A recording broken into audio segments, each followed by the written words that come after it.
Now, we know China's in the spying business. I mean, right now we've got an international confrontation after China sent a massive balloon 61 metres high to spy over the United States until it was shot down. A second balloon has been found flying over South America. But China's spying can actually be much closer to your home.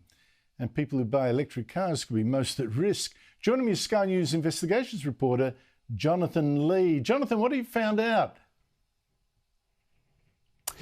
Well, Andrew, it all comes down to data, privacy and security. Does it matter? Well, it certainly should matter to you if you're a journalist, a politician, a dissident, an activist, a member of a diaspora who is perhaps concerned, but it should also matter to the everyday Australian.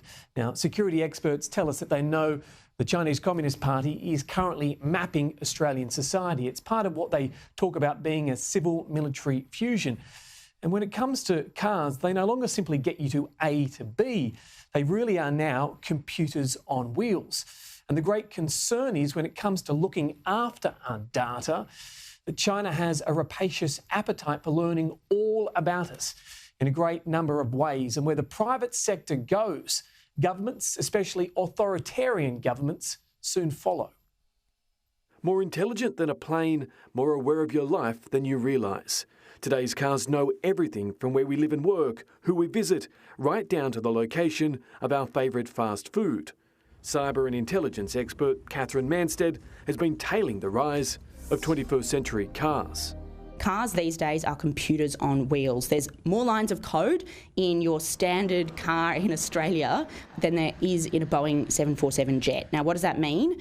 That means that with lines of code, with software, comes vulnerability. Commercial enterprises globally are expert now at collecting data, but China's in a league of its own. As the secretive state hoovers up information throughout our suburbs and cities. China is no longer an automotive minnow. Its companies, some state-owned, control more of our markets than ever before. G'day, I'm Paul. A big chunk of the electronics we buy today are built in China. But would you buy your next car from a Chinese brand? Paul Marrick is the founder of the company Car Expert.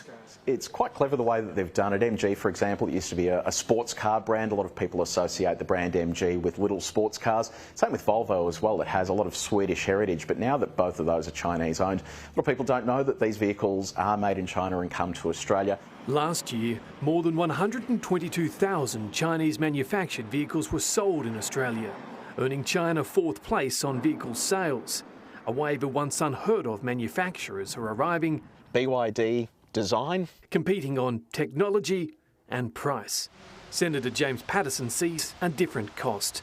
A member and former chair of Parliament's Joint Intelligence and Security Committee, he's advising Australians to avoid buying Chinese cars if they care about their privacy. Certainly if you're a politician or a journalist or an activist or an academic who's working on issues relating to China or national security, then you need to be extra cautious.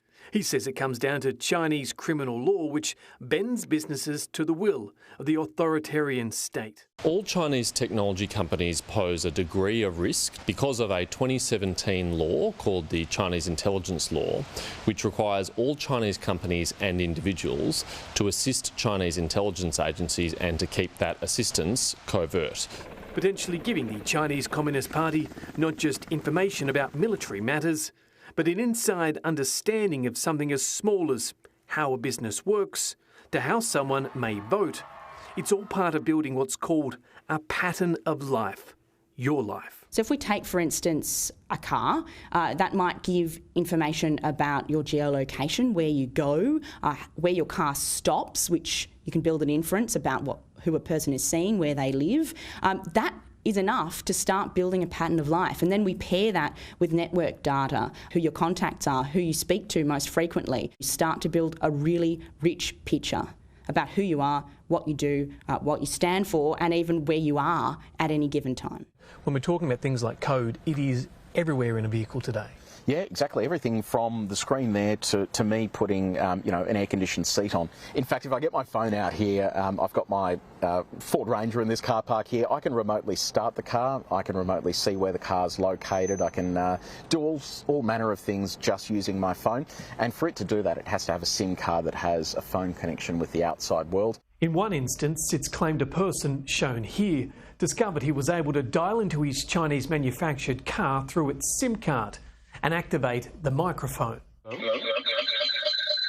The car was able to actually relay voice data from inside the car to the person listening on the other end, without the user's consent and also without the ability for you to terminate that call.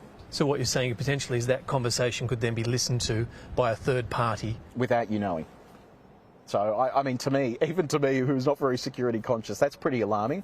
And my understanding is that that's being patched at the moment. But ultimately, if that existed at some point, you wonder how many other instances of this actually exist out there in the wild that we perhaps don't know about yet. In the United Kingdom, a hidden Chinese tracking device was reportedly found in a government vehicle during an intelligence sweep. British government departments have also banned and started scrapping Chinese security cameras on sensitive sites. The interconnection of everyday items from smart televisions, laptops, voice-controlled speaker systems, doorbell cameras, even watches, all build a personal picture and digital footprint. China's domination around smart devices has led a Washington-based consultancy to call on consumers to wake up and ban the components in supply chains. The Chinese Communist Party and its intelligence agencies have a philosophy of collect now and decrypt later. They're hoping to develop quantum decryption technology, and if in the future they're successful doing that, that might unlock a treasure trove of years of gathered, personally identifying information on Australians, on Americans, on Canadians and people all around the world. This is a compounding problem and it's not going away anytime soon. Jonathan Lea, Sky News. Jonathan Lea, that's absolutely freaky, looking at some of that, particularly that car vision. My goodness. Has it made you paranoid enough to take steps to protect yourself from being snooped on? Well, it was actually what sparked the story, Andrew. I was looking at what vehicle I could buy my family. We've got a first child on the way. There's a wave of new Chinese vehicles entering the market now. They're cheaper. Were they actually safe? Did they look after my privacy? It ends up coming down to, are you willing to pay more for a car which is purchased potentially from a peer-level democracy, or are you potentially looking for something cheaper? We need to protect our data and our privacy, but what levels are we willing to go to do that? And it's worth remembering also, Andrew, that we might be using our smartphones and our smart watches, but it also says as much about them when we turn them off. If somebody wants to find us, they might say, well, you're always on your phone. You use that every 4 minutes. But for a period in time, you switch that off for an hour. That's not normally what you do. What was the person up to then? And that might stand out.